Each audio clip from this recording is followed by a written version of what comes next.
Ancient Indian materialism, ప్రాచీన భారతీయ భౌతికవాదం గురించి నాకు అవకాశం కల్పించినందుకు ధన్యవాదాలు మీకు. ఏన్షియంట్ ఇండియన్ మెటీరియలిజం నా పర్సనాలిటీ డెవలప్మెంట్ లో అది చాలా ఉపయోగపడింది.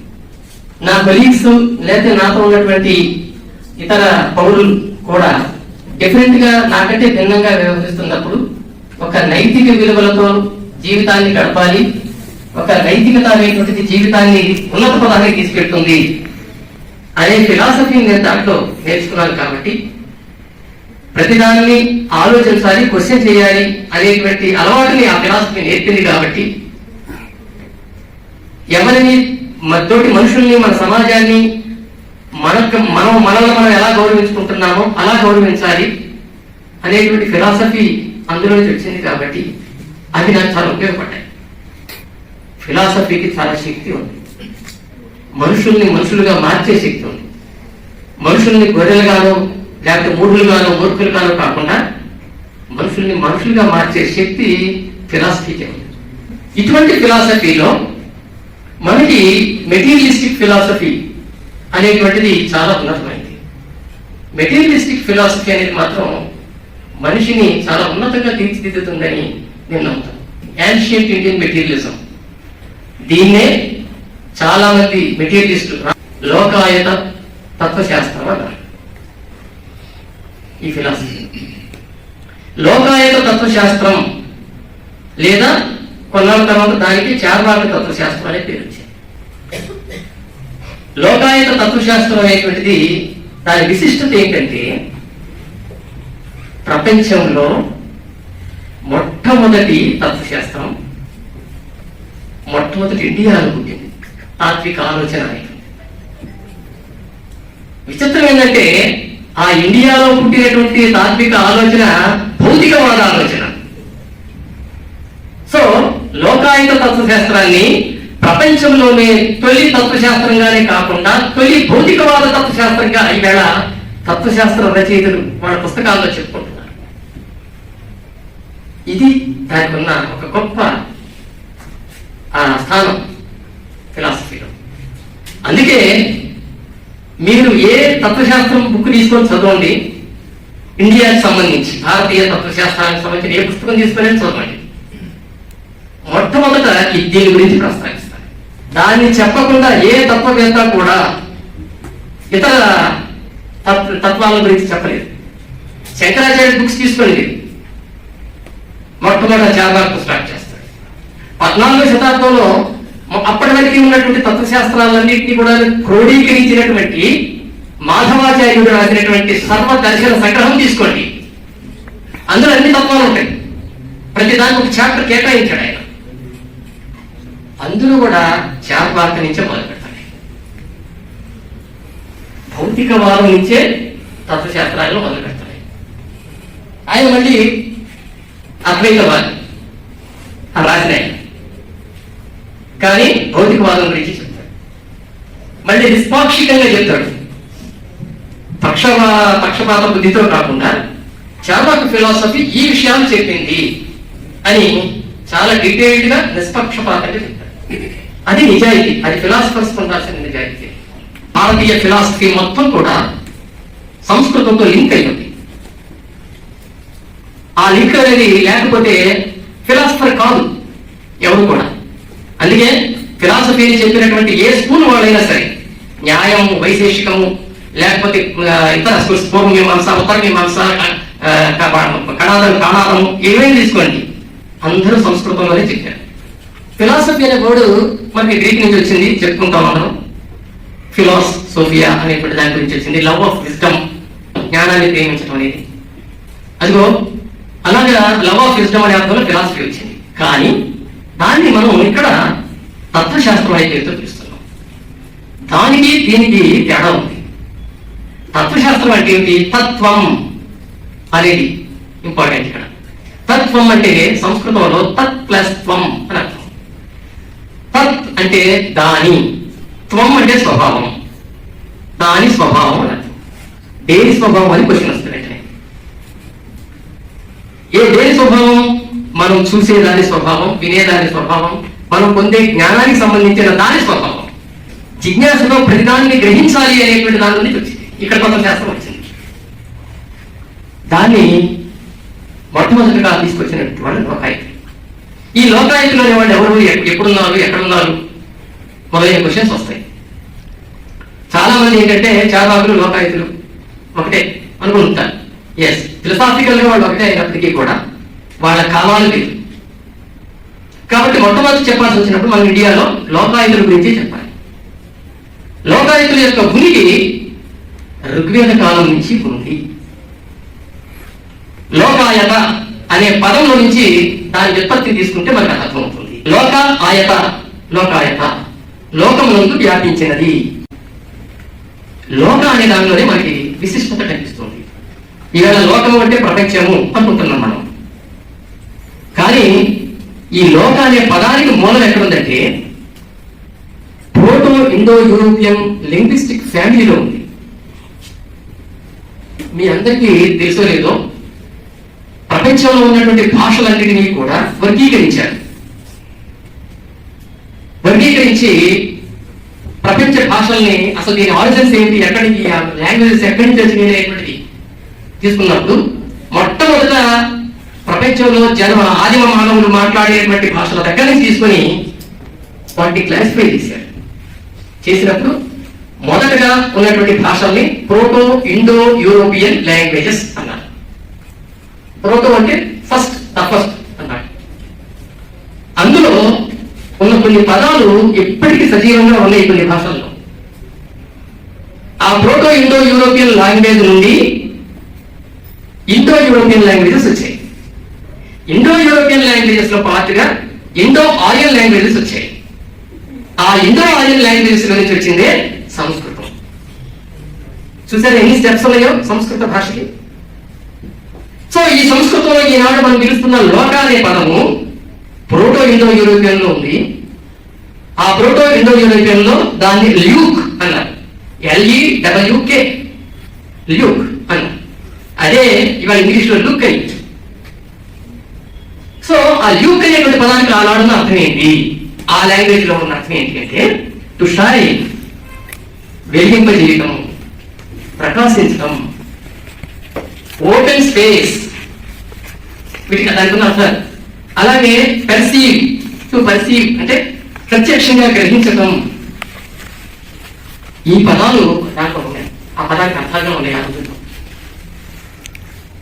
ఈ పదం అదిగో ఆ అర్థాలతో బయలుదేరింది. ఇప్పుడు లోకులు అంటే జనులు, లోకం అంటే ప్రపంచము అనే అర్థం చాలా రీసెంట్. అది అంతకుముందు మన వేద కాలం నాటి పెట్టేసరికి ఆ అర్థాలు లేవు. ఆ అర్థాన్ని తెలుసుకున్నట్లయితే లోకాయత అనే పదాన్ని ఆ రోజుల్లో ఏ అర్థంలో వాడారు అని చూసినప్పుడు వెలిగింపడం, ప్రకాశింపజేయడం, ప్రత్యక్షంగా ఉన్నదాన్ని గ్రహించడం, తెలుసుకోవడం అనే అర్థంలో వాడారు. మనకి ఋగ్వేదంలో 10 మండలాలు ఉన్నాయి. 10 మండలాల్లో 10వ మండలం 72వ సూక్తంలో అక్కడ దానిలో ఉన్నటువంటి మంత్రాలని సూక్తాలను కూడా పిలుస్తారు. అందులో 72వ సూక్తాన్ని లౌక్య బృహస్పతి అని అతను చెప్పాడు అని మనకి ఋగ్వేదంలో ఉంటుంది. ఎవరి లౌక్య బృహస్పతి అతని అడ్రస్ మనకి తెలియదు. కానీ ఆ పదార్థం అర్థాలు మనం చూసినట్లయితే లౌక్య అంటే లోక యొక్క కుమారుడు అని అర్థం.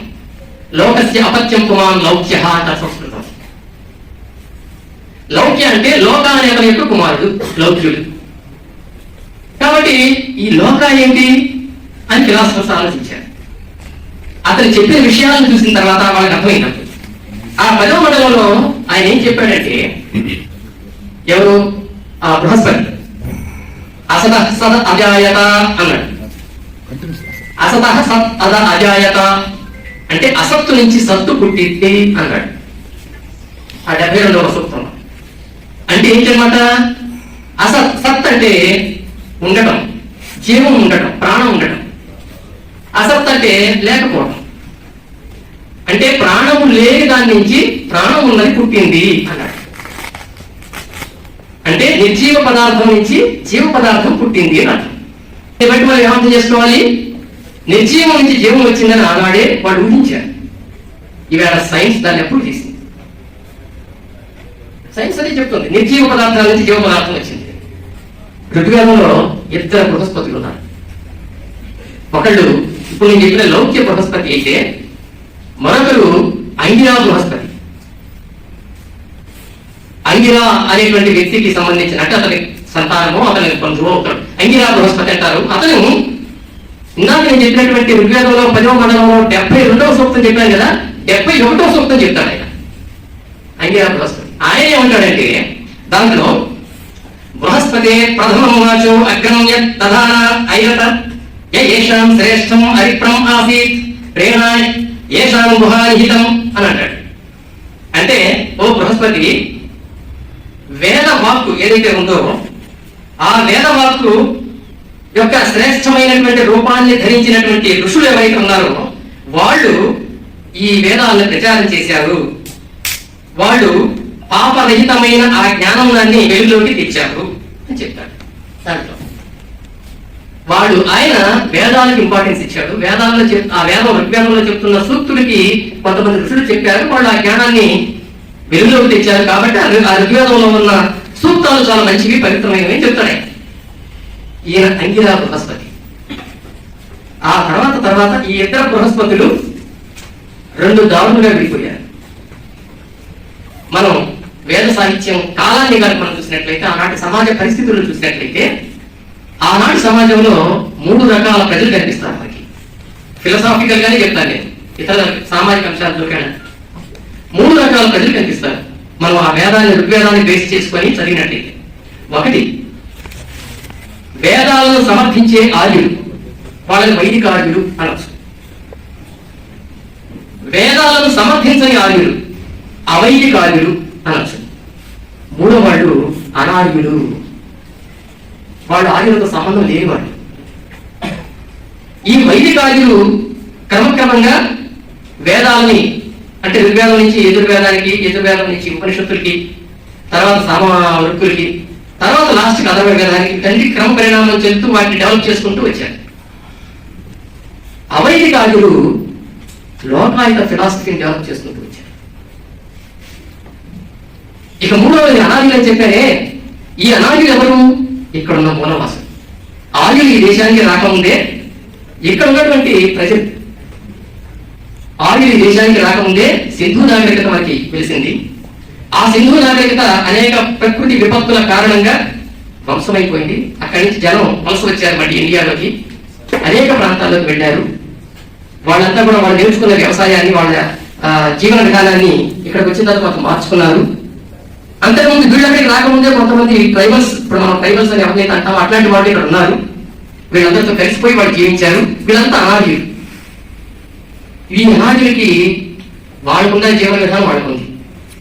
సో వైదిక ఆర్యుల్లో నుంచి వేద సాహిత్యం వస్తే, అవైదిక ఆర్యుల్లో నుంచి లోకాయుత సాహిత్యం వస్తే, అనార్యుల్లో నుంచి ఇక్కడే పుట్టి పెరిగినటువంటి మతాలు డెవలప్ అయ్యాయి.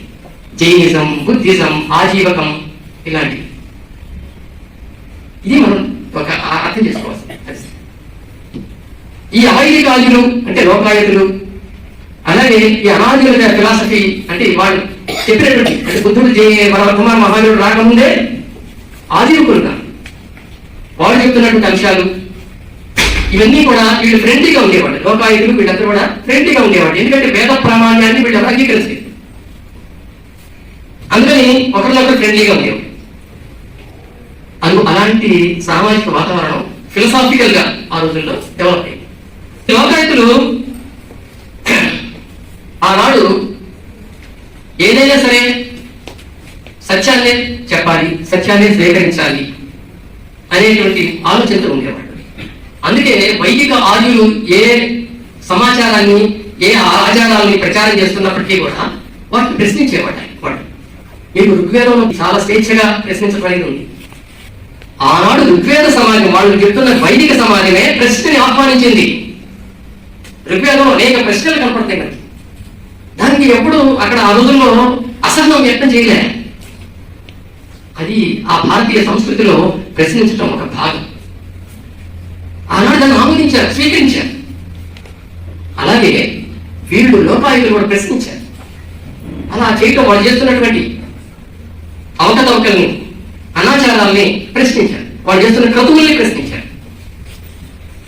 మీకు ఋగ్వేదం క్రీస్తు పూర్వం 1500 నుంచి ఒక 1000 సంవత్సరాల పాటు సుమారుగా 8వ శతాబ్దం, క్రీస్తు పూర్వం 800 సంవత్సరాల వరకు ఆ ఋగ్వేద పీరియడ్ అని చెప్తారు మనకి ఫిలాసఫీ. అంటే 1200, 1300 అనుకోండి, ఒక 1000 సంవత్సరాలు అనుకోండి. ఆ 1000 సంవత్సరాల కాలంలో మనకి పెద్ద ఇబ్బందులు కలగలేదు. ప్రశ్నకు కానీ క్వశ్చన్ చేసేవాళ్ళకి కానీ ఇబ్బందులు కలగలేదు. అందరినీ బాగా గౌరవించారు. తర్వాత యజుర్వేద కాలం ఎప్పుడైతే వచ్చిందో, అది క్రీస్తు పూర్వం 800 నుంచి 400 వరకు ఉన్న కాలం. ఈ కాలం ఏదైతే వచ్చిందో ఆ కాలంలో అనేక అవకతవకలు సమాజంలో బయలుదేరాయి.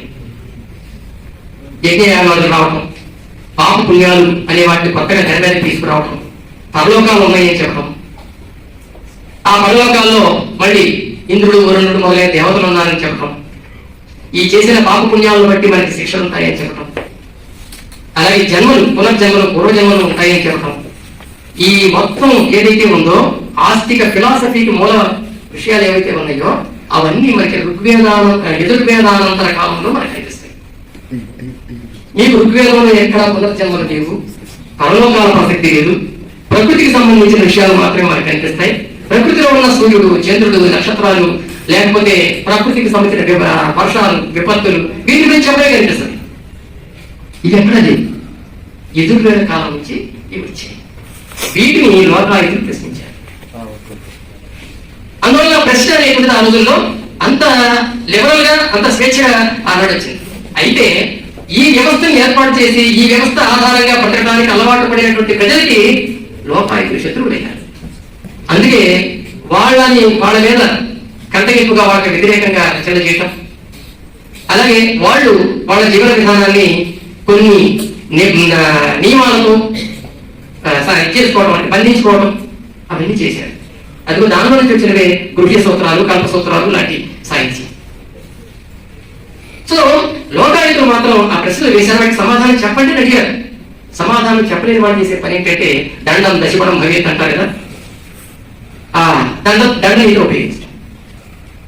అర్థశాస్త్రం రాసినటువంటి కౌటిల్యుడు లాంటి వాళ్ళు కూడా వాళ్ళు వైదికార్యుల పక్షమే. వాళ్ళు కూడా ఏం చేశారంటే అవైదికార్యులైనటువంటి లోకాయుతుల్ని ఆదరించారు. మీకు అర్థశాస్త్రం అనే పుస్తకం మీరు చదివారో లేదో నాకు తెలియదు, కానీ అందరూ చదవాల్సిన పుస్తకం. అర్థం అంటే అది ఎకనామిక్స్ కాదు, మనం ఇప్పుడు చెప్పుకుంటున్నటువంటి డబ్బుకు సంబంధించిన శాస్త్రం కాదు. ఆనాడు విస్తృతార్థం ఉంది, ఇప్పుడు అది సంకుచితార్థంగా మారిపోయింది. ఆనాడు విస్తృతార్థం ఉంది. ఏమిటా విస్తృతార్థం?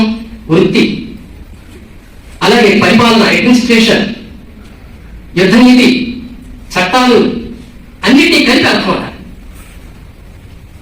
ఇవన్నీ కూడా రాజులకి చాలా అవసరం, పరిపాలకులకి. అందుకని వాళ్ళ కోసం వీటన్నిటినీ కలిపి ఒక పేరు పెట్టి అర్థశాస్త్రం రాశాడు. ఆయన ఏం చెప్తాడంటే అందులో ప్రతి రాజు, పరిపాలకుడైనటువంటి ప్రతి రాజు కూడా కొన్ని విద్యలు నేర్చుకోవాలి అంటాడు. ఏమిటా విద్యలు? 4 విధాలు చెప్పాడు. అందీక్షకి త్రయీ విద్య, వార్త, దండనీతిశ్చ అంటాడు. రాజవిద్యలను పేరు పెట్టాడు. ఈవేళ పరిపాలిస్తున్నటువంటి, కేంద్రంలో పరిపాలిస్తున్న మోడీ గారికి కూడా చాలా ఇష్టమైనటువంటి పుస్తకం అర్థశాస్త్రం. ఆయన తీసుకునే కొన్ని నిర్ణయాలకి దానిలో ప్రేరణ ఉంటుంది, అందులో ఉంటుంది.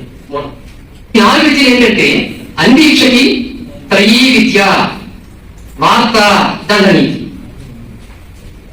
త్రయీ విద్య అంటే 3 వేదాలు. 3 వేదాలు: ఋగ్వేదం, యజుర్వేదం, సామవేదం. అథర్వవేదం పుట్టలేదు అక్కడ. 3 వేదాలు. ఆ తర్వాత ఉపనిషత్తులు చేర్చారు, పురాణాలు చేర్చారు, వాటిలోనే ఆ త్రయీ విద్యలోనే. కానీ త్రయీ విద్య అనే పదానికి మాత్రం 3 వేదాలనే అర్థం. నెక్స్ట్ వార్త.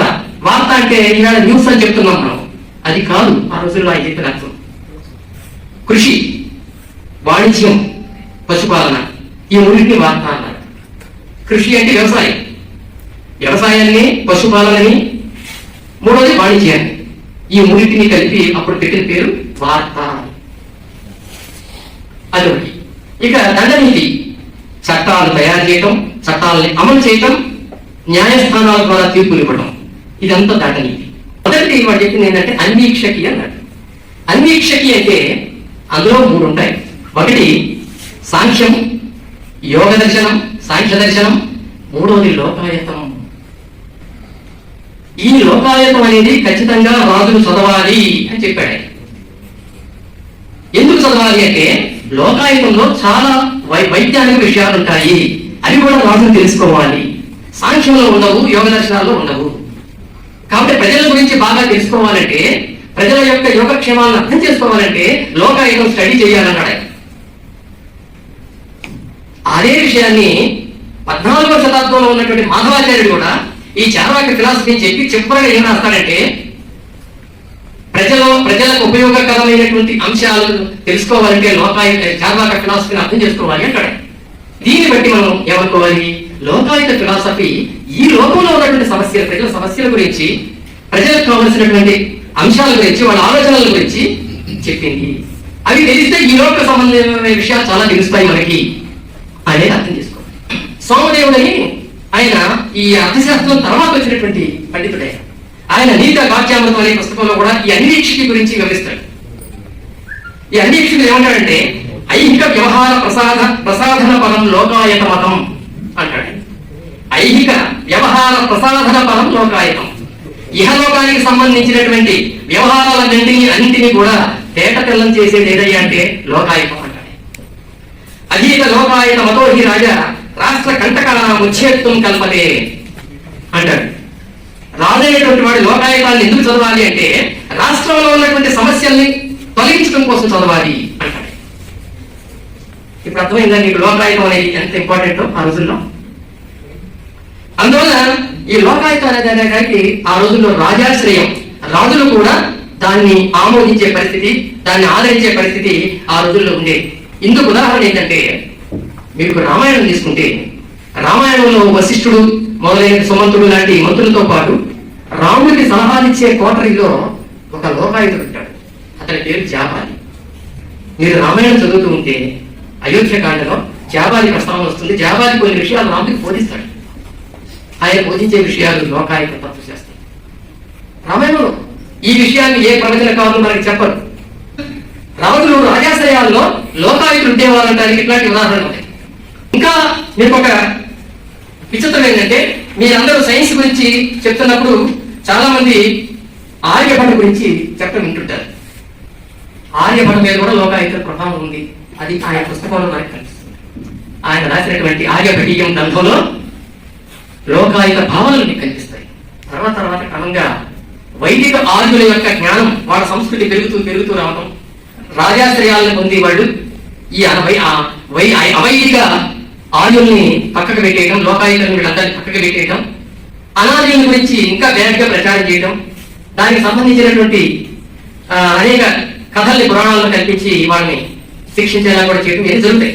ఒక రకమైనటువంటి అణచివేత కార్యక్రమం అనేటువంటి దాన్ని మనం పుష్యమిత్రుడి కాలంలో చూస్తాం. క్రీస్తు పూర్వం 2వ శతాబ్దంలో చూస్తాం.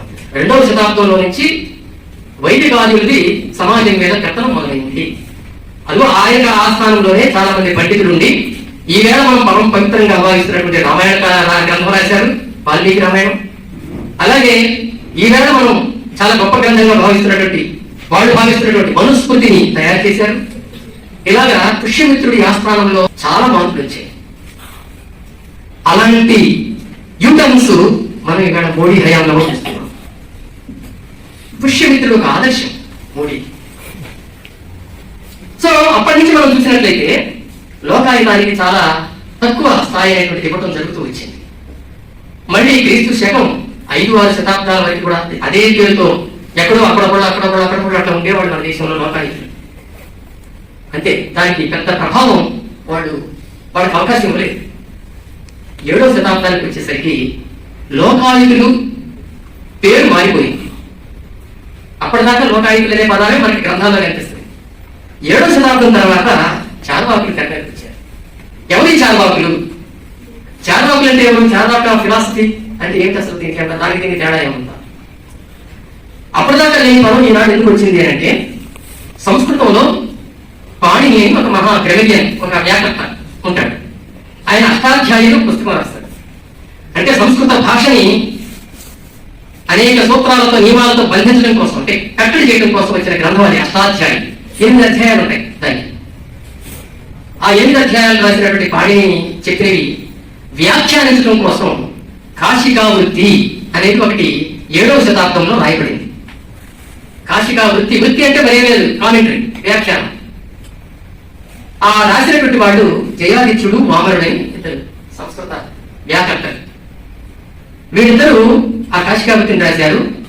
8 అధ్యాయాల్లో ఒక 5 అధ్యాయాల్ని జయాదిత్యుడు రాస్తే 3 అధ్యాయాల్ని వామనుడు రాస్తాడు. అందులో ఈ కాశికా జయాదిత్యుడు ఏం చేస్తాడంటే ఒక సూత్రానికి వ్యాఖ్యానం రాస్తూ కింద ఏమంటాడంటే, నయతే చార్వీ లోకాయతే చార్వీ బుద్ధి చార్యోపి తత్సంబంధ ఆచార్యోపి చార్వీ న లోకాయత శాస్త్రే పదార్థాన్ నయతే ఉపపత్తి స్థిరీకృత్య శిష్యేభ్య ప్రాపయతి అంటాడు. నయతే చార్వీ లోకాయతే, లోకాయత దృక్పథాన్ని అనుసరించే వాళ్ళు చార్వి అనే పేరుతో ఉన్నారు. చార్వి బుద్ధి, చార్వి అంటే బుద్ధి అని అర్థము. సంబంధ ఆచార్యోపి చార్వి, దీని లోకాయత శాస్త్రాన్ని గురించి చెప్పే ఆచార్యులు కూడా చార్వి అనవచ్చు. అంటే చార్వి అనేది బుద్ధి అనే విశేషణంగానే ఉండొచ్చు, చార్వి అనేది దాన్ని ప్రచారం చేసేటువంటి వ్యక్తిగా కూడా పెరగవచ్చు. యుక్తి స్థాప్యమానా సమ్మానితా పూజితా భవంతి. వీళ్ళందరూ కూడా తమ యొక్క ఆలోచనలతో పదార్థ విజ్ఞానాన్ని చెబుతూ లోకంలో పూజించబడుతున్నారు. స్థిరీకృత్య శిష్యేభ్య ప్రాప్యతి, అనేక మంది శిష్యులు కూడా వీళ్ళు పొంది ఉన్నారు అని చెప్తారు. ఈ చార్వి అనే పదం నుంచే చార్వాక అనేది వచ్చింది.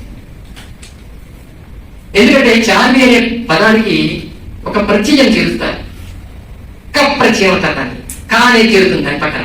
బాల, బాలిక, బాల అనే పదానికి కప్రత్యయం చేస్తే బాలిక అవుతుంది. పాఠ, పాఠక అట్లన్నమాట. అలాగే ఈ కా అనే ప్రత్యయాన్ని చేస్తే చార్విక అవుతుంది ఆ పదం. ఆ చార్విక అనే పదాన్ని ఆ తర్వాత కాలంలో ఉపయోగించిన వాళ్ళు ఏం చేశారంటే, ఇదేదో అంటే ఆ మూలం ఏదో తెలియక వాళ్ళు చార్వాక అన్నారు. ఎందుకంటే వాక అంటే వాక్ అనే అర్థం వస్తుంది కదా, విక అంటే అర్థం తెలియట్లేదు. కాబట్టి చార్వాక అంటే చారు అంటే సంస్కృతంలో అందమైన, మాట అంటే మాట, కాబట్టి అందమైన మాటలు చెప్పేవాళ్ళని చార్వాకులు అంటారు. అందుకని చార్వాక అనే పదాన్ని ఉపయోగించారు. కానీ అది లేదా పదం, వాళ్ళు అట్లా మార్చారు. కాబట్టి చార్వాక అనే పదానికి ఈవేళ చాలా మంది అనుకుంటున్నట్టుగా అందమైన మాటలు చెప్పేవాళ్ళు కాదు, వాళ్ళు బుద్ధివాదాన్ని ప్రబోధించారు. బుద్ధివాదం అంటే ఏంటి? హేతువాదం. మీరు నార్త్ ఇండియాలోకి వెళ్ళండి, ఇక్కడ మనం తెలుగులో హేతువాదం అంటున్నాం కానీ వాడు బుద్ధివాదమే పిలుస్తారు ఇప్పటికీ. కాబట్టి హేతువాదం వాళ్ళు చెప్పారు, హేతువాదం అని వాళ్ళని బుద్ధివాదం అని పిలిచారు. అందులో ఇంకో చెప్పాడు కదా, చార్వి బుద్ధి, చార్వి అంటే బుద్ధి అని చెప్పాడు కదా. కాబట్టి ఆ రకంగా చార్వాక అనే పదం అట్లా క్రియేట్ అయింది. అయితే వాళ్ళు చెప్పింది మాత్రం లోకాయత నైతే చార్వి లోకాయతే అని కూడా అన్నాడు. లోకాయతాన్నే వాళ్ళు తీసుకొచ్చారు అన్నాడు. కాబట్టి ఫిలసాఫికల్ కూడా ఒకటే, కానీ పేర్లు మాత్రం కాలాన్ని బట్టి వేరు వేరుగా చూసుకోవాలి. ఈ విషయం చాలా మందికి ఇప్పటికీ తెలియదు. నేను అది బాధపడేది. కనీసం ఫిలాసఫర్స్ కూడా వాళ్ళ పుస్తకాలు చెప్పట్లేదు. ఆఖరికి చార్వాక ఉద్యమాన్ని, చార్వాక తత్వాన్ని ప్రచారం చేస్తున్న సంస్థల నాయకులు కూడా ఈ డిఫరెన్స్ తెలుసుకోలేదు. అది విచారించాల్సిన విషయం. 7వ శతాబ్ది తర్వాత, అది 7వ శతాబ్దంలో ఈ కాశికా వృత్తి అనేది వచ్చింది అనుకున్నాం కదా. 7వ శతాబ్దం తర్వాత వచ్చినటువంటి తాత్విక గ్రంథాలను మీరు తీసుకున్నట్లయితే చార్వాక పదం ఎక్కువ కనిపిస్తుంది. అక్కడక్కడ లోకాయత కనిపిస్తుంది, కానీ ఎక్కువ మాత్రం చార్వాక పదం కనిపిస్తుంది. మనకి కొన్ని గ్రంథాల పేర్లు చెప్తాను, మీరు ఫిలాసఫీలో వాటి గురించి స్టడీ చేస్తారు. ఈ చార్వాక ఫిలాసఫీ గురించి చెప్పినటువంటి పుస్తకాలను నేను చెప్తాను. మహాభారతంలో శాంతి పర్వం, అందులో చార్వాక ఫిలాసఫీ ఉంటుంది. అలాగే శాంతరక్షిత అనేటువంటి ఒక పండితుడు తత్వ సంగ్రహ అనే ఉప్పు రాశాడు, అందులో కూడా ఉంటుంది. దానికి వ్యాఖ్యానం రాశాడు తత్వ సంగ్రహ పంచిక అనే పేరుతో కమలశీలుడు అనేటువంటి తత్వవేత్త 8వ శతాబ్దంలో. దానిలో ఇతర తత్వాలతో పాటు చార్వాక తత్వం గురించి కూడా ఉంటుంది. షడ్దర్శన సముచ్చయం అనేటువంటి పుస్తకం హరిభద్ర సూరి రాశాడు, ఆయన 8వ శతాబ్దంలో ఆయన కూడా. అలాగే సర్వ సిద్ధాంత సంగ్రహం అనే పేరుతో పుస్తకం వచ్చింది. ఇది ఎవరు రాశారో తెలియదు, కానీ శంకరాచార్యులు అడ్డగట్టారు పుస్తకాన్ని. అది 9వ శతాబ్దంలో వచ్చింది. అలాగే ప్రబోధ చంద్రోదయం అనేటువంటి దాన్ని కృష్ణ విశ్వరుడు అనేటువంటి ఒక పండితుడు రాశాడు. 11వ శతాబ్దంలో వచ్చింది పుస్తకం. త్రిషష్టి శలాక పురుష చరితం అనే ఒక పుస్తకం ఉంది. త్రిషష్టి అంటే 63 అని అర్థం.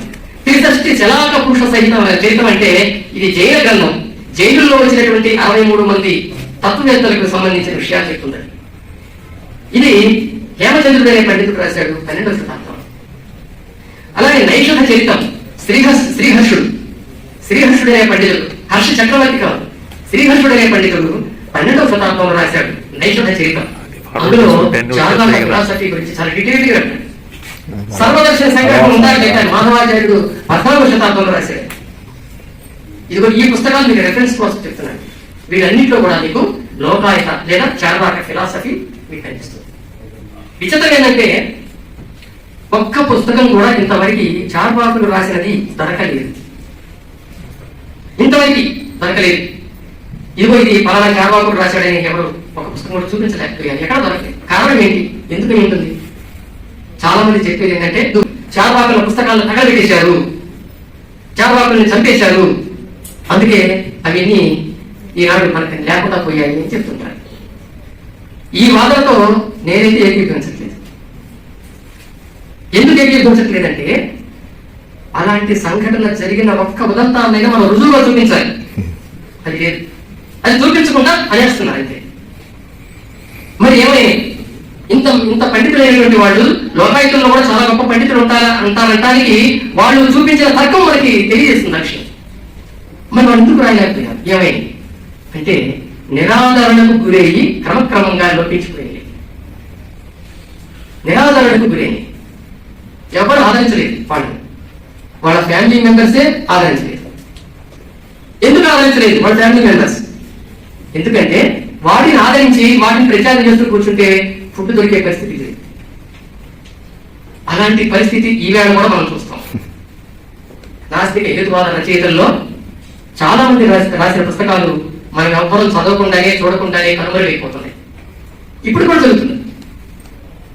కాబట్టి ఆ రకంగా అవి లుప్తమై ఉంటాయి, అంటే లోపించి నాశనం అయిపోయి ఉంటాయి తప్ప వాటిని కాల్ చేశారు, తగలబెట్టారు, చంపేశారు అనడానికి ఒక్క ఎగ్జాంపుల్ కూడా మనం ఇవ్వలేకపోతున్నాం.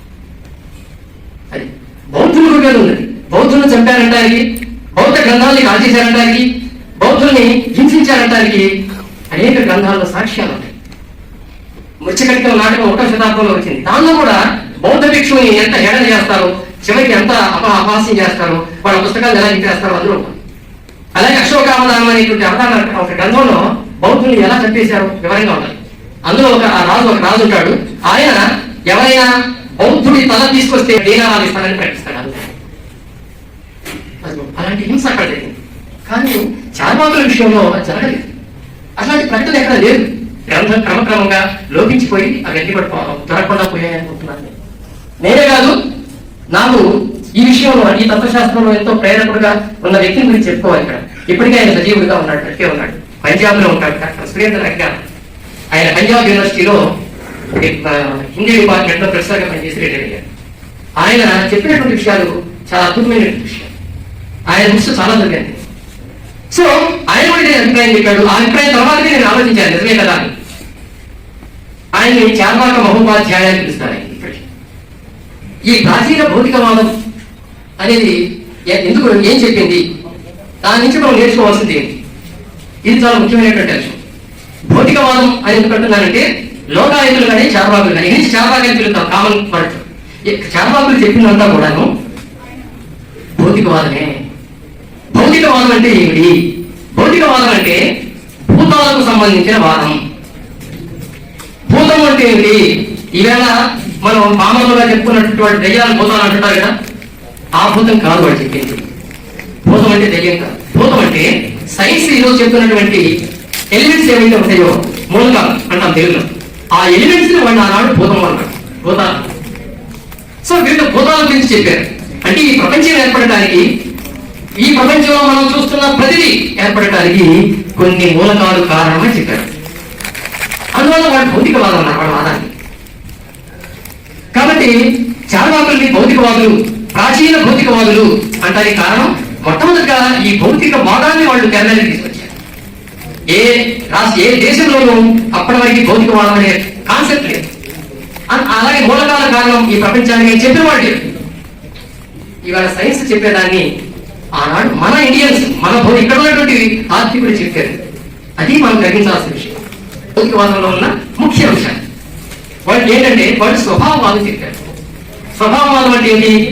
ప్రతిదీ స్వభావ సిద్ధంగానే, ఈ ప్రకృతిలో ఉన్నటువంటి ప్రతిదీ కూడా స్వభావ సిద్ధంగానే కొన్ని గుణాలను, కొన్ని ధర్మాలను కలిగి ఉంది. ధర్మం అంటే మతం కాదు, ఇక్కడ ధర్మం అంటే క్యారెక్టరిస్టిక్స్, అది కొన్నింటిని కలిగి ఉంది అని చెప్పారు. దాన్ని వాడు చెప్తూ నకర్తృత్వం నకర్మాణి లోకస్య సృజతి ప్రభు నకర్మల సంయోగం స్వభావస్తు ప్రవర్తతే. ఇది మీకు మహాభారత శాంతి పర్వంలో కనిపిస్తుంది. అంటే ఈ ప్రపంచంలో మనకు అద్భుతమనిపించే ప్రతిదీ కూడా, ప్రతిదీ ఏ కర్త వల్ల కూడా రాలేదు. దాన్ని తయారు చేసిన వాడు ఏ కర్త అంటూ ఎవరు లేరు. అలాగే ఆ వస్తువుల వల్ల, ఆ వస్తువుల యొక్క చర్యలు ఏవైతే ఉన్నాయో వాటిని కూడా ఎవరు నియంత్రించడం లేదు, ఎవరు సృష్టించడం లేదు. అవి స్వభావ సిద్ధంగానే అలా జరుగుతున్నాయి. సిగ్నస్ చిత్రయేకోవా కోకిల అంతఃప్రకూలయే స్వభావ వ్యతిరేకేణ విద్యతే నాత్ర కారణం. ఇది సమసిద్ధాంత సంగ్రహంలో చెప్పారు. మయూరాలు అంటే నెమళ్ళు రంగురంగుల పింఛాలు కలిగి ఉంటాయి. కోకిలలు మధురమైన స్వరాన్ని వినిపిస్తూ ఉంటాయి. ఈ వీటికి స్వభావం ఎక్కడి నుంచి వచ్చినాయి? ఇవన్నీ కూడా ఈ రంగులు ఎవరు తయారు చేశారు? కోకిలకు ఆ మధురమైన స్వరాన్ని ఎవరిచ్చారు? అందరూ దైవ సృష్టి అంటారు. వీళ్ళు ఏమన్నారంటే స్వభావ వ్యతిరేకమైన అత్యతే నాత్ర కారణం. స్వభావ సిద్ధంగానే వస్తున్నాయి తప్ప అంతకు వ్యతిరేకమైనటువంటి కారణం ఏది లేదు. అంటే ఎవరో కావాలని వాటిని తయారు చేయడం లేదు. వాటి స్వభావ సిద్ధంగానే, సహజ సిద్ధంగానే పొందుతున్నాయి వాటన్నిటినీ కూడా. అగ్నిదృష్టిలో జలం శీతం సమస్పర్శ స్థానిల ఏనేదం చిత్రితం తస్మా స్వభావ తహి అవస్థితి అంటారు. ఇది సర్వదర్శన సంగ్రహంలో మహాభారతీయుడు చెప్పారు. అగ్ని దృష్టిలో అగ్నికి వేడి ఉంటుంది, జలం శీతం నీటికి చల్లదనం ఉంటుంది, సమస్పర్శ స్థానిల అలాగే గాలి వేడిగా ఉంటుంది, ఒక్కోసారి చలిగా ఉంటుంది. సమస్పర్శ రెండింటికి సంబంధం కలిగి ఉంటుంది. కేనేదం చిత్రితం ఈ రకమైన వీటిని ఎవరు తయారు చేశారు? స్వభావ పరిస్థితి అంటే స్వభావ సిద్ధంగా వీటికి ఏర్పడ్డాయి అని చెప్పారు. నా కంటకాలం ప్రకృతి దైష్యం విచిత్ర భాగం మృగపక్షిణాంచ మాధుర్య విక్షో కటుతాం నింపే స్వభావత సర్వవిధం ప్రవృత్త అన్నాడు. కంటకాలకి అంటే ముళ్ళకి బదులు ఎలా వచ్చింది? అలాగే మృగాలు ఉన్నాయి, రకరకాల మృగాలు, ఎన్ని జంతువులు ఉన్నాయో మనం లెక్క పెట్టలేము. అన్ని రకాల జంతువులు ఉన్నాయి, అన్ని రకాల పక్షులు ఉన్నాయి. ఈ పక్షులకి, జంతువులకి విచిత్రమైనటువంటి రంగులు, స్వభావాలు, ఆహారము, ఇవన్నీ చాలా విచిత్రాలు ఉంటాయి. వీటన్నిటికీ కూడా ఈ విచిత్రాలన్నీ ఎక్కడి నుంచి వచ్చాయి? అలాగే చెరుకు చాలా తీయగా ఉంటుంది, వేప చాలా చేదుగా ఉంటుంది. ఈ లక్షణాలు ఎందుకు వచ్చాయి? భూమిలో నుంచి రెండు పుడుతున్నాయి కదా, ఎందుకు వచ్చాయి? స్వభావ సర్వవిధం ప్రభుత్వం వాటి వాటి స్వభావాలను బట్టే ఇవన్నీ కూడా వస్తున్నాయి తప్ప ఎవరో పక్కన పై నుండి కూర్చొని తయారు చేసి పంపుతున్నాయి కాదు. ఇది మన వరాహమిహిరుడు రాసినటువంటి బృహత్ సంహిత గ్రంథంలో చెప్పబడింది. దానికి భట్టోత్పరుడు అనేటువంటి ఒక తాత్వికుడు దానికి వ్యాఖ్యానం రాస్తాడు. వరాహమిహిరుడు రాసిన బృహత్ సంహిత అందులో ఆయన చెప్తాడు ఈ విషయాన్ని. చార్వాకులు ఈ విధంగా అంటున్నారు. ఎందుకంటే ఈవేళ మనం చెప్పుకునే ఈ శ్లోకాలు ఏవైతే ఉన్నాయో ఇవి చార్వాకులు రాసినవి కాదు. ఆ గ్రంథాలు ఎవరు చెప్పుకున్నాం కదా, మరి ఎవరు రాసినవి? చార్వాక వ్యతిరేకులు రాసినవి.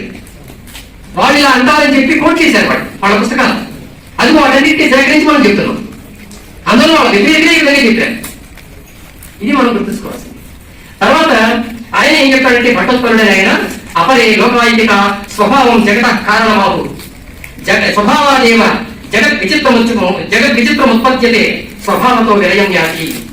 ఆయన ఏం చెప్తాడంటే లోకాయుకులు ఎప్పుడు కూడా ఈ ప్రపంచానికి కారణం స్వభావమే అని చెప్తూ ఉంటారు. స్వభావం వల్లనే, స్వభావ సిద్ధంగానే ఈ జగత్తులో విచిత్రాలని వస్తున్నాయి, ఈ స్వభావ సిద్ధంగానే వినాశనాలు కూడా వస్తున్నాయి అని లోకాయుకులు చెప్తారని చెప్పి భట్టోత్పరుడు 6వ శతాబ్దంలో చెప్పినటువంటి మాట. తర్వాత ఈ విధంగా స్వభావవాదాన్ని వాళ్ళు వినిపించారంటే ఇంకా చాలా ఎగ్జాంపుల్స్ ఉన్నాయి, నేను అన్ని ఇవ్వట్లేదు, మన కాలం కూడా టైం కూడా చూసుకోవాలి. సో స్వభావవాదాన్ని వాళ్ళు చెప్పారు. ఈ వాళ్ళు చెప్పిన మరొక అంశం ఏంటంటే ప్రత్యక్ష ప్రమాణం అనే. మీరు దర్శన శాస్త్రాలు మీకు అన్ని వస్తుంటాయి. మీకు ఫిలాసఫీలో సెకండ్ ఇయర్ నుంచి ఫస్ట్ ఇయర్ నుంచే స్టార్ట్ అవుతుంది దర్శన గ్రంథాలు. ఆ దర్శన గ్రంథాల్లో ప్రమాణాల గురించి వస్తుంది. ప్రమాణం అంటే ఏంటి? ప్రమా అంటే జ్ఞానం, ప్రమాణం అంటే జ్ఞానాన్ని కొలవడానికి ఉపయోగించేది, దాని ప్రమాణం. సో ఈ తత్వశాస్త్రంలో వచ్చే ఈ దర్శనకారులు అందరూ కూడా మనకి జ్ఞానం ఎలా వస్తుంది, మనిషికి జ్ఞానం అనేది ఎలా వస్తుంది అనడానికి కొన్ని కారణాలు చెప్పారు. అందులో చార్వాకులు మొట్టమొదట ఈ జ్ఞాన సిద్ధాంతానికి మూల పురుషుడు. వాళ్ళు ఏం చెప్పారంటే ప్రత్యక్షమే ప్రమాణం అన్నారు. ఏదైనా సరే మనకి ఇంద్రియాలు ఏవైతే ఉన్నాయో 5 ఇంద్రియాలు ఉన్నాయి మనందరికీ కూడా, జ్ఞానేంద్రియాలు అంటాం వాటిని. మీ అందరికీ తెలుసు, కళ్ళు, చెవులు, ముక్కు, నాలుక, చర్మం. ఈ జ్ఞానేంద్రియాలు వీటి వల్లనే మనకు జ్ఞానం వస్తుంది. వీటికి తప్ప వీటికి అతీతంగా జ్ఞానం పొందడం అసాధ్యం మనిషి. కనుక ఈ 5 జ్ఞానేంద్రియాలను పిలిచారు. ఈ జ్ఞానేంద్రియాల ద్వారా ఏదైతే అంటే ఈ జ్ఞానేంద్రియాలు ప్రత్యక్షంగా స్వీకరించిన జ్ఞానం ద్వారానే మనిషి జ్ఞానం వస్తుంది అని చెప్తారు చాలా. అందుకే వాడు ప్రత్యక్ష ప్రమాణం, అదొక్కటే ప్రమాణం జ్ఞానానికి అంటారు. దాన్నే పర్సెప్షన్ అంటారు ఇంగ్లీష్లో. అది చెప్పారు. చెప్తే ఆ తర్వాత వచ్చినటువంటి దర్శనకారులు కొంచెం కొత్త కొత్త విషయాలు ప్రమాణాలు తీసుకొచ్చారు. అనుమాన ప్రమాణం, ఇన్ఫరెన్స్ అంటాం దాని ఇంగ్లీష్లో. అనుమాన ప్రమాణం కూడా చెప్పారు. అనుమాన ప్రమాణం ఏంటి? వాళ్ళు చెప్పేది ఏంటంటే, మనం ఊరి బయటకు వెళ్ళాము, దూరంగా కొండలు ఉన్నాయి, కొండల్లో మధ్య నుంచి పొగ వస్తుంది, మనం అక్కడికి వెళ్ళి చూడలేదు. పొగ వస్తుంది కాబట్టి అక్కడేమో నిప్పు ఉంది, మంట మండుతుంది అని ఊహించడం. ఇది అనుమానం. అనుమానం అంటే మనకి వాడుతున్న అర్థం కాదు, ఫిలాసఫీలో పదాలకి వేరే అర్థం. ఊహించడం అన్నమాట. ఎందుకు?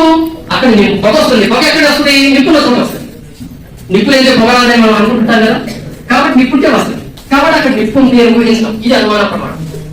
అంటే దీని వల్ల కూడా జ్ఞానం వస్తుంది మనకి అంటారు. దానికి చార్వాకులు ఏమన్నారంటే, నిప్పుంటేనే పొగ వస్తుంది అనే జ్ఞానం నీకు ఎలా వచ్చింది? మొదట ప్రత్యక్షం ద్వారానే వచ్చింది, నువ్వు అనుభవం పొందితేనే వచ్చింది. కాబట్టి అనుమాన జ్ఞానానికి కూడా ప్రత్యక్షమే ప్రమాణం అన్నారు. ఆ తర్వాత వచ్చే వాళ్ళు ఏం చేశారంటే కొత్త కొత్త కొన్ని ప్రమాణాలు తీసుకొచ్చారు. వైశేషికం చెప్పినటువంటి కణాలు ఇట్లాంటి వాళ్ళు ఏమన్నారంటే ప్రత్యక్షము అనుమానం ఈ రెండింటి వల్ల జ్ఞానాన్ని పొందవచ్చు అన్నారు. సాంఖ్యం చెప్పినటువంటి కపిలుడు చెప్పినటువంటి సాంఖ్య సిద్ధాంతం, పతంజలి చెప్పినటువంటి యోగ సిద్ధాంతం, ఈ రెండు వాళ్ళు ఏం చెప్పారంటే ఇంకొక దాన్ని యాడ్ చేశారు. ప్రత్యక్షము అనుమానమే కాకుండా శబ్దం కూడా ప్రమాణమే అన్నారు. శబ్ద ప్రమాణం అంటే ఏంటి? శబ్ద ప్రమాణం అంటే ఎవరో ఒక గొప్ప వ్యక్తి రాశాడు ఒక పుస్తకం, అది నేను చదివాను, అది నాకు నచ్చింది, అదే మంచి అనుకున్నాను నేను. నాకు ప్రమాణం ఏంటి? ఇక్కడ జ్ఞానం రావడానికి ఆయన రాసిన పుస్తకంలో ఉన్నటువంటి శబ్దాలు, అది కూడా ప్రమాణమే అన్నాడు. ఎవరు చెప్పింది? ఇది కపిలుడును పతంజలి. ఇది చెప్పిన తర్వాత న్యాయం చెప్పినటువంటి గౌతముడు ఏం చేశాడంటే ప్రత్యక్షము, అనుమానము, శబ్దము, దాంతో పాటు ఉపమానం కూడా ప్రమాణంగా అన్నాడు. ఉపమానం వచ్చి పోలికి చెప్పు అంటే ఒకదాని అర్థం కానప్పుడు ఇంకోటి పోలికి చెప్తాం. ఎవరైనా లావాటి ఒక బాగా బలంగా ఉన్న వ్యక్తిని చూసి, పొట్ట బాగా ఉన్నవాటిని చూసి మనం ఏమంటాం? మరి ఏం తిండి తింటాడు అయినా బకాసురుడులా ఉన్నాడు అంటాం. బకాసురుడు లాగా ఉన్నాడు అని బకాసురుడిని ఉపమానంగా తీసుకొచ్చి చెప్తున్నాం మనకి. అప్పుడు మనకి అర్థమైపోతుంది, ఓహో ఇది అలా ఉన్నాడా అని. కాబట్టి ఇది ఉపమాన ప్రమాణం. ఇది చెప్పారు ఎవరు? న్యాయ దర్శకులు. ఆ తర్వాత పూర్వ మీమాంస వచ్చింది. పూర్వ మీమాంస బాగా ఏం చెప్పారంటే వీటికి తోడు అర్థాపత్తి అనే కొత్తదాన్ని కనిపించారు. అర్థాపత్తి ప్రత్యక్షము, అనుమానము, శబ్దము, ఉపమానము, అర్థాపత్తి ఇంకో ప్రమాణం అన్నారు. అర్థాపత్తి అంటే ఏంటి? అర్థాపత్తి అంటే ఒక అబ్బాయి చాలా లావుగా కనపడుతున్నాడు అనుకోండి, ఇతను పగ ఎక్కువ తిండిలేదే, ఇంతలా ఎట్లా అయ్యాడు అని అన్నాం అనుకోండి. అప్పుడు దానికి ఒక కొత్త విషయాన్ని మనం యాడ్ చేసుకోవాల్సిన అవసరం వస్తుంది. ఏమిటి? పగళ్ళు మనం తినడం చూడలేదు, కానీ రాత్రి తినొచ్చు కదా అనే దాన్ని యాడ్ చేసుకోవాలి, లేకపోతే లావు ఎట్లా అవుతాడు? కాబట్టి అర్థాపత్తి అంటే వేరే కొత్త దాన్ని తీసుకొని యాడ్ చేసుకోవడం, అదొక ప్రమాణమే అన్నాడు ఆయన. తర్వాత ఉత్తర మీమాంస, దీన్ని వేదాంత దర్శనం అని కూడా అంటారు.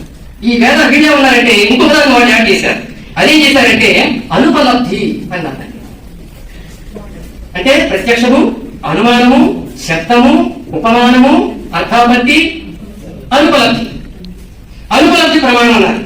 అనుపలబ్ధి అంటే ఈ వ్యతిరేక విషయాల ద్వారా పొందే జ్ఞానం.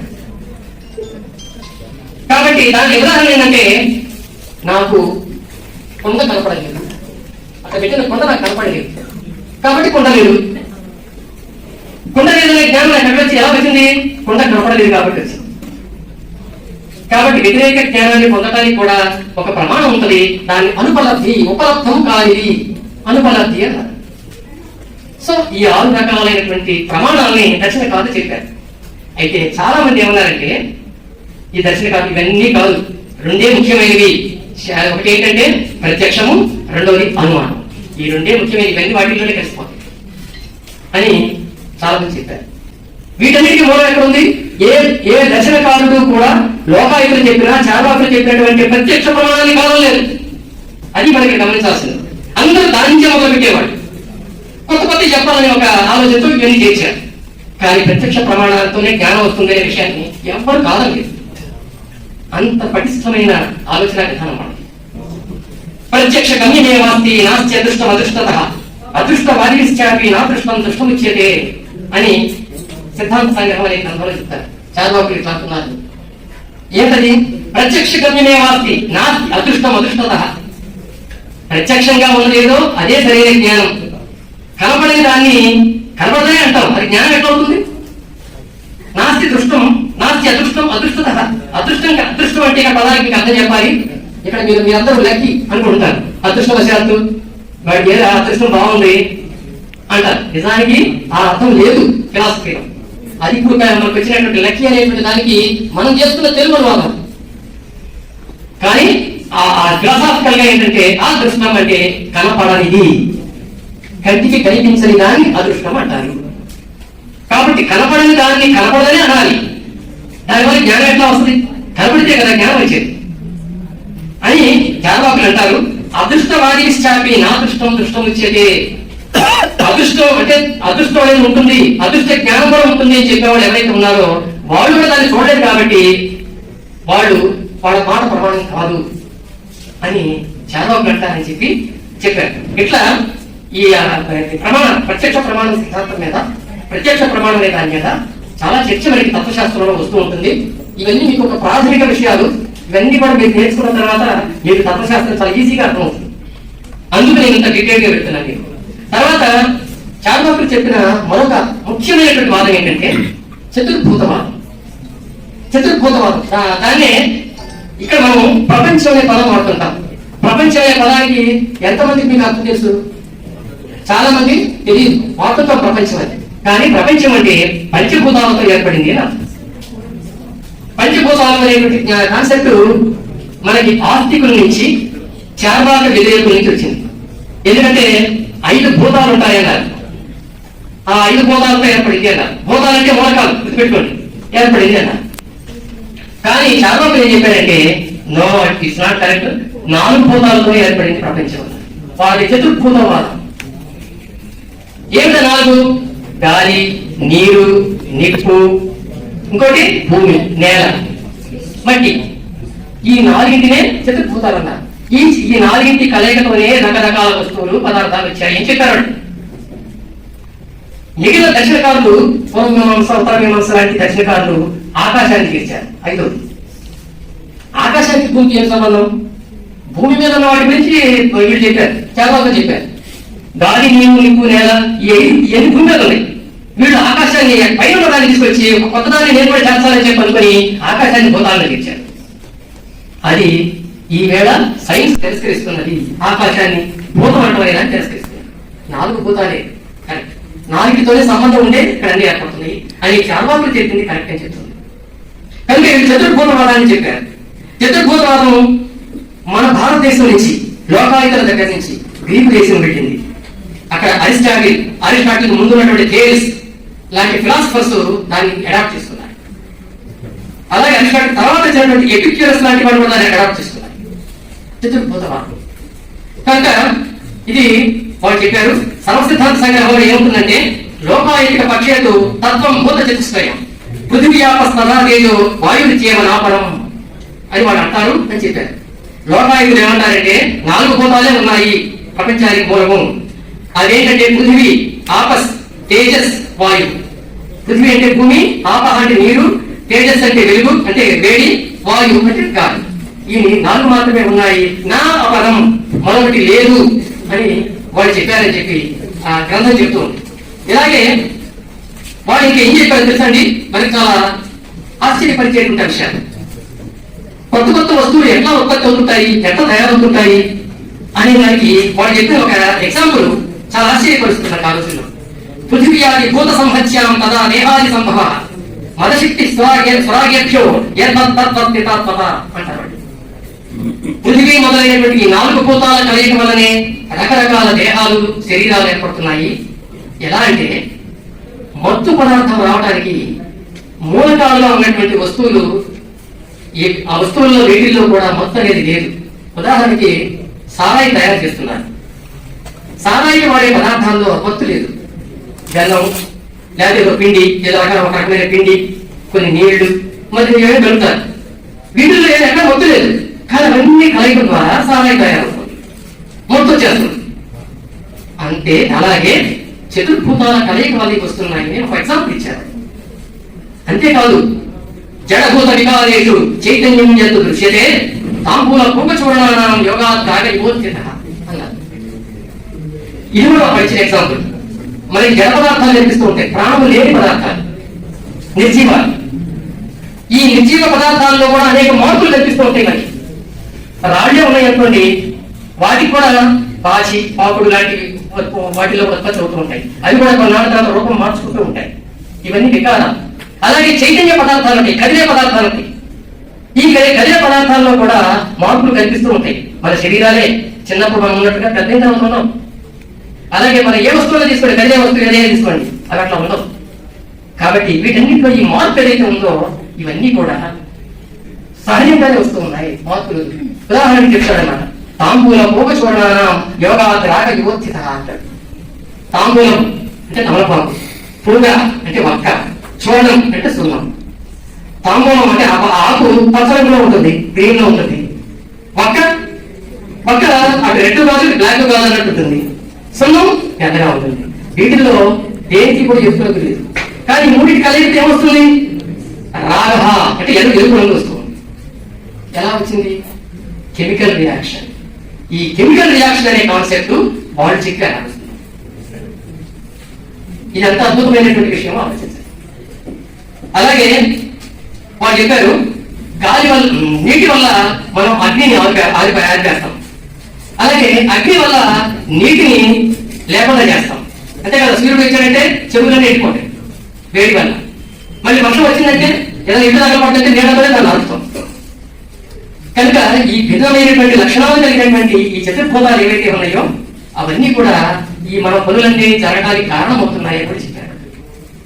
సో ఈ విధంగా వాళ్ళు చతుర్భూతవాదాన్ని వినిపించారు వాళ్ళకున్నటువంటి ఆ నాలెడ్జ్తో అప్పట్లో. కాబట్టి ఇప్పుడు మీకు ఏం చెప్పాను? స్వభావవాదమే ప్రపంచానికి కారణాలని చెప్పాము, సహజంగా అవన్నీ ఏర్పడుతున్నాయని చెప్పాము. రెండోది ప్రత్యక్ష ప్రమాణం అనేది చెప్పాము. మూడోది చతుర్భూతవాదం అనేది చెప్పాము. ఇక 4వ అంశం వాడు చెప్పింది ఏంటంటే దేహాత్మవాదం. దేహాత్మవాదం అనేది వాడు చెప్పారు. దేహాత్మవాదం అంటే ఏమి? దేహమే ఆత్మ, వేరే ఆత్మ అనేది లేదు, శరీరమే ఆత్మ అనే విషయాన్ని వాడు చెప్పారు. దృశ్యమానే వినాశేచ ప్రత్యక్షే లోక సాక్షికి ఆగమ పరమస్థితి భ్రమన్నపి పరాజిత. మన కళ్ళ ముందే మనం చావును చూస్తున్నాం, కొత్తగా ప్రాణాలను రావడం చూస్తున్నాం. కానీ ఇతరులు ఏమంటారంటే ఈ చావు, ఈ ప్రాణాలు రావడం అంటే చావు పుట్టుకలు అనేటువంటివి ఎక్కడి నుంచో వస్తున్నాయి అనుకుంటున్నారు. అది కాదు, మనం ప్రత్యక్షంగా మనం చూస్తున్నటువంటి విషయాన్ని, సహజంగా జరుగుతున్నటువంటి విషయాలు అంటున్నాడు. పశ్యామి శృణోమిత్యాది ప్రతిత్యామరణ పర్యంతం యావంత్ ఇంద్రియాన్ని కృష్ణంతి తాన్యేవ ఆత్మ అన్నాడు. నేను చూస్తున్నాను, నేను వింటున్నాను అని ఏవైతే మనం అనుకుంటున్నామో ఇవన్నీ కూడా మరణ పర్యంతం జరుగుతూనే ఉంటాయి. మనకి చనిపోయేంత వరకు ఇవన్నీ ఉంటూనే ఉంటాయి. ఎందుకు ఉంటాయంటే యావత్ ఇంద్రియాన్ని పశ్యంతి తిష్టంతి తాన్యేవ ఆత్మ. ఎంతకాలం అయితే మన ఇంద్రియాలు పనిచేస్తూ ఉంటాయో ఆ పనిచేసే విధానాన్నే మనం ఆత్మనాది, వేరే ఆత్మ అనేది ఉండదు. అది కాబట్టి ఇంద్రియాలు పనిచేయకపోతే, ఒకవేళ ఆత్మ ఉందనుకోండి, ఇంద్రియాలు పనిచేయకపోతే ఆత్మ కూడా ఇంకేయలేదు కదా. కాబట్టి యావంతి ఇంద్రియాన్ని ప్రతిష్టంతి నాణ్యవాత్మ అన్నారు. కనుక ఈ రకంగా దేహం వేరు శరీరం వేరు అనే దాన్ని వాడు ఆత్మ వేరు అనే దాన్ని అంగీకరించలేదు. ఎందుకంటే అది జీవితంచ శరీరంచ జాత్యైవ సహజాయతే ఉభౌ సహ వివర్ధేతే ఉభౌ సహ వినశ్యతే అన్నారు. అంటే జీవితం అంటే లైఫ్ అనే అర్థంలో మనం అంటున్నాం, కానీ సంస్కృతంలో జీవితం అంటే జీవి యొక్క స్వభావం అని అర్థం. జీవితత్వం. జీవితంచ శరీరంచ అంటే మన యొక్క ప్రాణతత్వాన్ని మన శరీరాన్ని మనం వేరు అనుకుంటాం. ప్రాణతత్వం అనేది ఆత్మ అనుకుంటుంటాం, అది కాదంటున్నారు. జీవితంచ శరీరంచ జాతీయ సహజాయతే అవి పుట్టుకతోనే సహజంగా వస్తాయి. ఉభౌ సహ వివర్ధేతే రెండు ఒకే సందర్భంలో వర్ధిల్లుతాయి. ఉభౌ సహ వినశ్యతే ఒకేసారి మరణిస్తాయి. శరీరం కానీ జీవితం కానీ ప్రాణం కానీ శరీరం కానీ రెండు ఒకేసారి పుట్టుకొస్తాయి, ఒకేసారి వర్ధిల్లుతాయి, ఒకేసారి నశిస్తాయి. ఇంకా ఆత్మ ఎక్కడ ఉంది అని వాడు చెప్పారు. ఛందస్య వృక్షస్య సమూలం ప్రతిరోహిత నిజాన్యస్య ప్రవర్తంతే మృతః పునరేష్యతి అన్నాడు.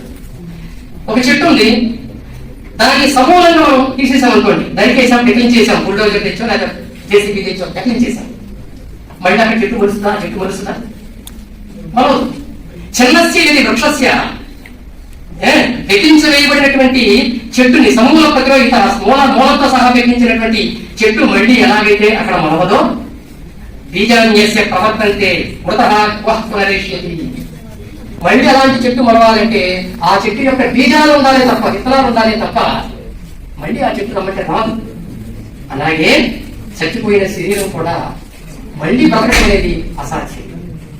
మళ్ళీ ఆ మనిషి చనిపోయిన మనిషి యొక్క సంతానం మాత్రమే వస్తుంది తప్ప మళ్ళీ ఆ మనిషి రావడం అనేది అసాధ్యం అనే విషయాన్ని వాళ్ళు చెప్పారు.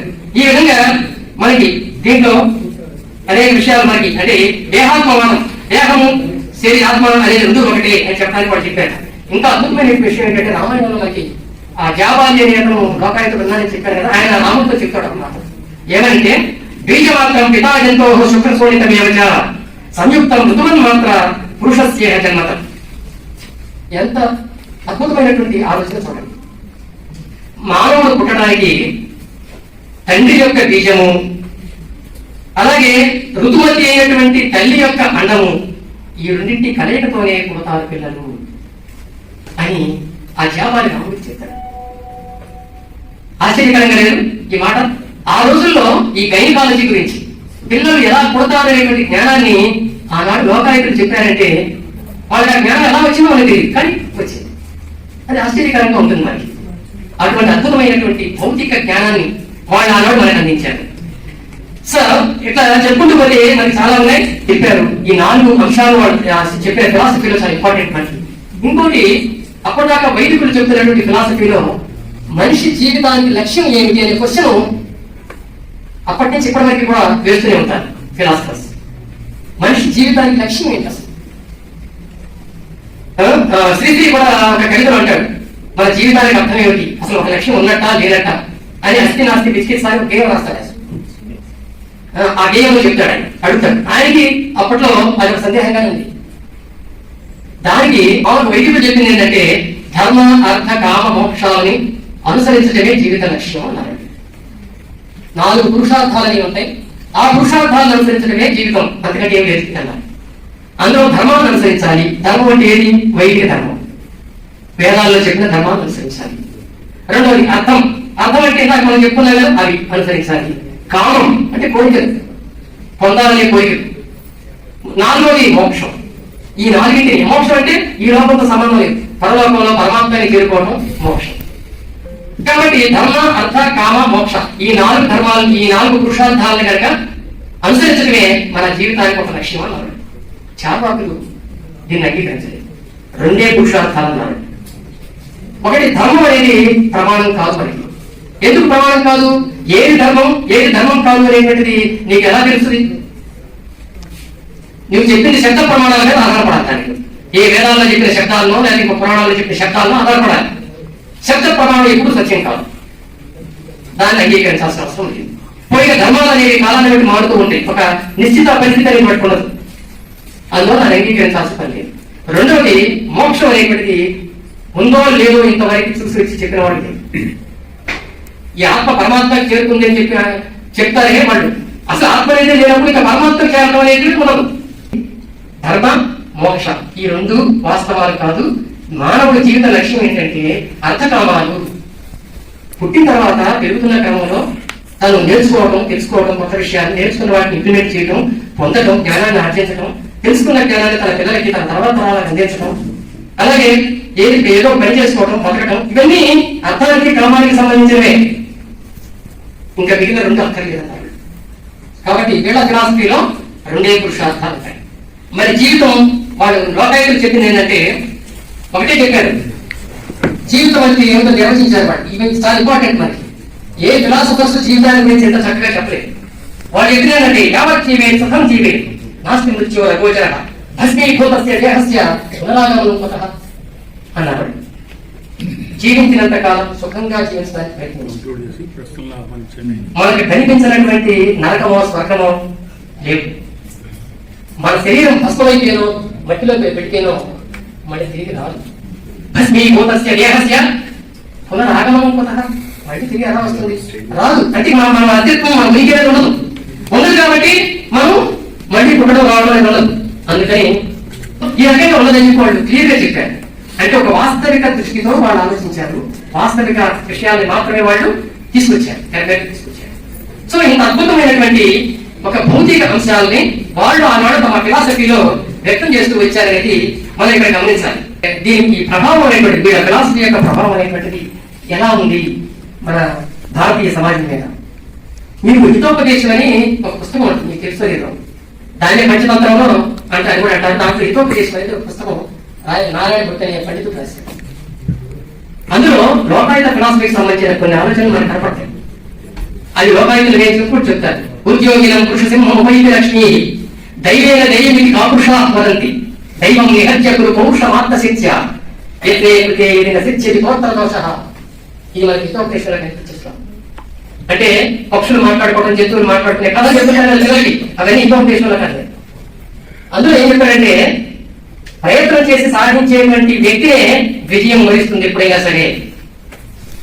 అన్ని దేవుడే ఇస్తాడు అనుకునే వాళ్ళు అల్ప పురుషులు, వాళ్ళు అల్పులు.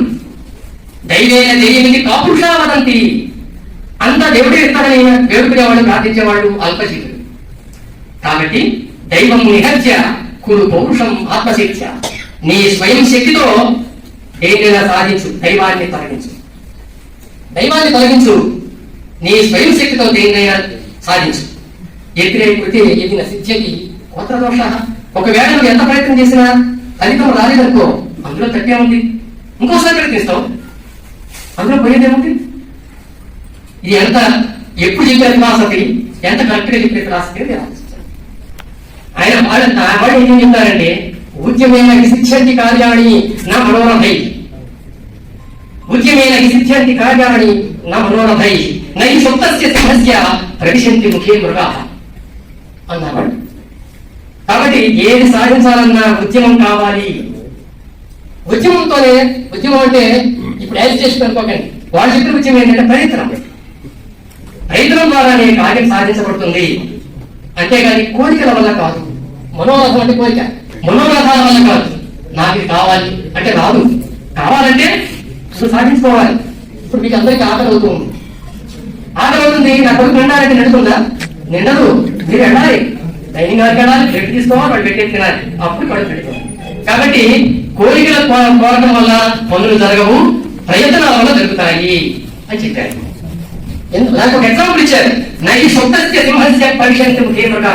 అడవిలో సింహము నోరు తెచ్చుకొని కూర్చుంటే జంతువులు వాటంతా వచ్చి వాటి నోట్లో దొరుకుతాయా?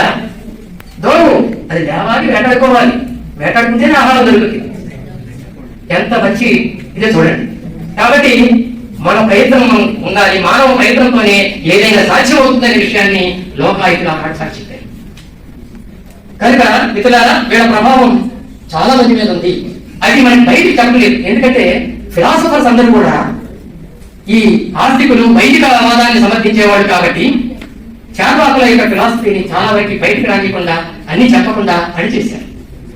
అందువల్ల ఇది రాలేదు. నిజానికి చాలా ప్రభావం కలిగించేవాళ్ళు. అశ్వతికేసి కంబళ్ బుద్ధుడు జీవించిన కాలంలో కొంతమంది లోకాయుధులు పేర్లు మనకు కనిపిస్తున్నాయి. అశ్వతికేసి కంబళ్ బుద్ధుడితో డిస్కషన్ కూడా చేస్తారు. అలాగే మక్కలి ఘోషాల్ అనే అతను, పూర్ణ కాశ్యప అనే అతను, ప్రకృత కాత్యాయన, సంజయ వేలంటి పుత్ర, వీళ్ళందరి మీద లోకాయుధ ప్రభావం ఉంది. వాళ్ళు లోకాయుధులు చెప్పిన విషయాన్ని బుద్ధుడితో, వీళ్ళందరూ బుద్ధుడి కాలంలో ఉన్నవాళ్ళు, బుద్ధుడితో డిస్కషన్ చేసేవాడు. మనకి ఆ త్రిపిటకాలను కానీ చూస్తే వీళ్ళందరి పేర్లు అందులో వస్తుంది. వీళ్ళందరితో బుద్ధుడికి సంబంధం ఉంది. అందుకే బౌద్ధాన్ని గురించి మనం స్టడీ చేసేటప్పుడు బౌద్ధం బుద్ధుడి మీద లోకాయుధ జ్ఞాన ప్రభావం ఉంది అని చెప్పి ఖచ్చితంగా చదువుతాం మనం. లోకాయుధుల యొక్క ప్రభావం బుద్ధుడి మీద ఉంది. అయితే బుద్ధుడు అంతకన్నా గొప్ప విషయాలు చెప్పుకొచ్చాడు. వాళ్ళ థియరీ చెప్తే బుద్ధుడు ప్రాక్టికల్ గా లోకాయుధాన్ని ఎలా జనంలోకి తీసుకెళ్లాలనే దానికి ఒక ప్రాక్టీస్ తయారు చేశాడు, ఒక ఆచరణ తయారు చేశాడు. వాడు సిద్ధాంతం చెప్తే వీళ్ళు ఆచరణ తయారు చేశారు. అందుకు గొప్పవాడు. అలాగే వర్ధమాన మహావీరుడి మీద, జైనిజాన్ని స్థాపించిన వర్ధమాన మహావీరుడి మీద కూడా ప్రభావం ఉంది. ఆ జైనులు కూడా పరలోకాలను అంగీకరించలేదు, పాపపుణ్యాలను అంగీకరించలేదు, యజ్ఞయాగాదులు తప్పన్నారు. ఇవన్నీ లోకాయుధుల ప్రభావం వాళ్ళే ఉండటం వల్ల వీళ్ళందరూ లోకాయుధుల తర్వాత వచ్చిన వాటి బుద్ధుడు గారి వర్ధమాన మహావీరుడు గారి వీళ్ళంతా. సో ఈ ప్రభావం వాళ్ళ మీద ఉంది. ఇక ఇంకొక గొప్ప విషయం ఏంటంటే మనం చాలా గర్వపడాల్సిన విషయం, ఈ చార్వాకుల భౌతికవాదం ఈవేళ వైజ్ఞానిక రంగంలో చాలా గొప్ప ప్రభావం కలగజేసింది అనేదాన్ని మనం సగర్వంగా చెప్పచ్చు. అది మన భారతదేశం యొక్క గొప్పతనంగా కూడా చెప్పచ్చు. ఈవేళ మనం స్వభావవాదం ఎంత చెప్పానే, ఈ స్వభావవాదం అనేది వ్యాప్తి కావడం వల్ల దీన్ని స్టడీ చేయడం చేసిన తర్వాతనే జీవశాస్త్రంలో అనేక శాఖలు ఈవేళ ఉత్పత్తి. మనకి నేచురల్ సైన్సెస్ చాలా డెవలప్ అయ్యి జీవశాస్త్రం పర్యావరణం గురించి కానీ, జీవ వైవిధ్యాల గురించి చదువుకోవడం కానీ, ఇతర ప్రకృతి శాస్త్రాలు కానీ ఆ స్వభావవాదాన్ని బేస్ చేసుకొని వచ్చింది. దాన్ని బట్టి స్టడీ చేయడం వల్ల ఇవన్నీ పెరుగుతూ వచ్చాయి. ప్రత్యక్ష ప్రమాణం, వాళ్ళు చెప్పిన ప్రత్యక్ష ప్రమాణం వల్ల మనలో అంటే భారతీయుల్లో ప్రశ్నించే తత్వం మొదలైంది. ప్రతిదాన్ని ప్రశ్నించాలి, ప్రశ్నించడం ద్వారానే జ్ఞానం వస్తుంది. ప్రశ్న తోడపుట్టు పరిణిత జ్ఞానము, ప్రశ్న తోడపుట్టు ప్రాభవము, ప్రశ్న లేని చెప్పి ప్రశ్నార్థకంబురా నాన్నవారి మాటను నవీగాల మాట అని చెప్పి నాన్న వెంకటేశ్వర చెప్తాడు. ఆ ప్రశ్న నేర్పింది మనకి చేస్తాం. తర్వాత కార్యకారణవాదం, కాజ్ అండ్ ఎఫెక్ట్, ఆ థియరీ ఈ ప్రత్యక్ష ప్రమాణం నుంచి వచ్చింది. తర్వాత ఎవిడెన్స్ బేస్డ్ సైన్స్ డెవలప్ అయ్యి ఈవేళ ప్రతిదానికి మనం ఎవిడెన్స్ అడుగుతున్నాం. ఒక శాస్త్రవేత్త ఏదైనా కనిపెట్టాడంటే రెండో వాడి వెంటనే దానికి ఎవిడెన్స్ ఏంటి అని అడుగుతారు. నాకు ఇది అనుమాన ప్రమాణం లేదా శబ్ద ప్రమాణం అంటే కుదరదు, ప్రత్యక్ష ప్రమాణం కావాలి. కాబట్టి సైన్స్ కి ఇంపార్టెంట్ ఏంటంటే ప్రత్యక్ష ప్రమాణం. ఒక శాస్త్రవేత్త తాను చెప్పిన దాన్ని అందరి ముందు నిరూపించాలి, లేకపోతే నమ్మరు. సో ఈ ప్రత్యక్ష ప్రమాణం మనకి చార్వాకులే మొట్టమొదటి ప్రపంచంలో ఇచ్చారు. ఆ రకంగా వాళ్ళు మనకి ఒక గొప్ప సైన్స్ డెవలప్మెంట్ కారణం. తర్వాత ప్రతిదీ పరిశోధించి తెలుసుకోవాలి. ఇవాళ మనం పిహెచ్డీ చేస్తున్నాం, యూనివర్సిటీలో రీసెర్చ్ చేస్తున్నాం, ఒక కొత్త విషయాన్ని కనిపెట్టాలనే దృష్టి చేస్తున్నాం. ఈ జిజ్ఞాస లేదా ఈ పని ఇదంతా కూడా ప్రతిదీ అధ్యయనం చేయడం ద్వారా తెలుసుకోవాలనేది కూడా వాళ్ళ నుంచి మనకు వచ్చింది. తర్వాత దేహాత్మవాదం, ఇంకా చెప్పాను కదా, దేహమే ఆత్మ, వేరే ఆత్మ అనేది లేదని అది చెప్పారు కదా. అది ఈ ఆత్మల్ని, కర్మల్ని, పునర్జన్మల్ని, దయ్యాల్ని, పర్వకాల్ని, అబద్ధాలు, వీటన్నిటికీ కూడా అబద్ధాలు చెప్పేసింది. దీనివల్ల ఏమైంది, యజ్ఞయాగాదులు ఇవన్నీ అబద్ధాలు చెప్పేసింది. దీనివల్ల ఏమైందంటే ఫిజియాలజీ డెవలప్ అయింది. మెడిసిన్ ఏ శరీరం ఏ అవయవం ఎలా పనిచేస్తుంది అనే ఫిజియాలజీ డెవలప్ అయింది. అలాగే శరీరాన్ని అర్థం చేసుకోవడానికి, పక్షుల జంతువుల యొక్క శరీరాన్ని అర్థం చేసుకోవడానికి, చెట్ల యొక్క స్వభావాలను అర్థం చేసుకోవడానికి ఈ దేహాత్మవాదం కారణమైంది. ఎందుకంటే వైదికాదులు ప్రతి వస్తువులోనూ ఆత్మ ఉందనేవాడు. యానిమిజం అంటాం దాన్ని మనం ఫిలాసఫీ. ప్రతి వస్తువులోనూ ఆత్మ ఉంది, కదిలినైనా కదలనైనా చరాచర జగత్తులో అంతటా ఆత్మ ఉంది. దాన్ని విశ్వాత్మ అన్నవాడు. అది తప్పు అన్నది. ప్రతి దానిలో అది ఉందని కరెక్ట్ కాదన్నాడు. అందువల్ల వీళ్ళు చెప్పినటువంటిది ఆత్మ అనేదే లేదు, ప్రతిదానికి ఒక స్వభావం ఉండేది ఏదైతే చెప్పారు. దానివల్ల ఏమైందంటే ఈ ఫిజియాలజీ, అనాటమీ, అలాగే గైనకాలజీ ఇలాంటివన్నీ కూడా డెవలప్ అవడానికి కారణం. ఇంకా చతుర్భూతవాదం చెప్పారు కదా, దీనివల్ల కెమిస్ట్రీ డెవలప్ అయింది. రసాయన మూలకాలే కారణం అని వాడు చెప్పారు. ఆనాడు వాడు చెప్పింది చాలా పురుటుగా ఉండొచ్చు. 4 గాలి, నీరు, నేల, వీటితో అన్ని వస్తాయి, ఎలా వస్తాయి అనుకోవచ్చు మనం. కానీ వాడు ఊహించారు మూలకాలే కారణం ప్రపంచానికి అన్నారు. దానివల్ల కెమిస్ట్రీలో ఇవాళ మూలకాల అన్వేషణ జరిగి 92 మూలకాలని, సూక్ష్మ మూలకాలని కనిపెట్టగలిగారు. 118 తర్వాత ఆర్టిఫిషియల్ ఎలిమెంట్స్ అనేవి కలుపుతున్నారు. ఇప్పుడు 118 ఉన్నాయని చెప్తున్నారు. కానీ బేసిక్ ఎలిమెంట్స్ ఏంటంటే 92. సో ఈ మూలకాల కాన్సెప్ట్ అనేది మనకి వాళ్ళ దగ్గర నుంచి వచ్చింది. ఆర్యభట కూడా ప్రపంచం 4 భూతాలతో తయారైందని చెప్పాడు. ఆయన చెప్పింది ఏంటంటే ఆ రోజుల్లో ఆయన అద్భుతమైనటువంటి శాస్త్రవేత్త, మనం గ్రహించదగిన శాస్త్రవేత్త. మధ్య కక్ష్య పరివేషిత ఖమచ్చగల మూర్ఛల సిహివాయుమయో భూగోళ సర్వతో వృత్త అన్నాడు. ఆ రోజులు అంటే ఈ భూమి అనేటువంటిది వృత్తాకారంలో ఉంది అని మొట్టమొదటి చెప్పింది ఆర్యభట. అప్పటికి కోపర్నికస్ లేడు, వీడెవరు లేదు, ఆర్యభట చెప్పాడు. అది ఎట్లా ఉందన్నాడు? అపంజర మధ్య అన్నాడు. దానికి పంజరం లాంటిది ఏది లేదన్నాడు. ఆ వృత్తానికి, ఆ రౌండ్ కి ఒక పంజరం అనేది లేదు, స్వేచ్ఛగా తిరుగుతుంది. కక్ష్య పరివేష్టిత, ఒక కక్షలో తిరుగుతుంది. ఖమత్య కదా, ఆకాశానికి మధ్యలో ఉంది. దానికి ఏదైనా పట్టుకోలేదు లేదు. మృజ్జల సిహి వాయుమయ, మృద్ మట్టి, జల నీరు, సిఖి అగ్ని, వాయు గాలి, చతుర్భుతాలు, ఈ వీటితోనే నిండి ఉంది భూమి అన్నాడు ఆర్యభట. ఇది వాళ్ళ ప్రభావం, లోకాయుతుల ప్రభావం అయింది. సో ఈ విధంగా లోకాయుతుల ప్రభావం చాలా మంది మీద ఉంది. మన దేశ తత్వవేత్తలనే కాదు, గ్రీకు లాంటి అభివృద్ధి చెందినటువంటి, అప్పుడు ఆనాడు తాత్వికంగా అభివృద్ధి చెందినటువంటి దేశాలపైన ఉంది. భారతదేశం తాత్వికంగా ప్రపంచంలో అన్ని దేశాల కంటే శిఖరాయమానంగా ఉంది, ఉన్నత స్థితిలో ఉంది. ఇది మాత్రం మనం ఎప్పుడు గుర్తుంచుకోవాలి. అందులో కూడా ఆ ఉన్నత శిఖరాలకి శంకరాచార్యుడు తీసుకెళ్ళాలా, మధ్వాచార్యుడు తీసుకెళ్ళాలా, రామానుజాచార్యుడు తీసుకెళ్ళాలా. వీళ్ళంతా చెప్పింది మన జీవితానికి సంబంధం లేనటువంటి విషయాలు. దీన్ని ఉన్నత స్థాయికి చేర్చగలిగింది లోకాయుతులు, శాస్త్రం.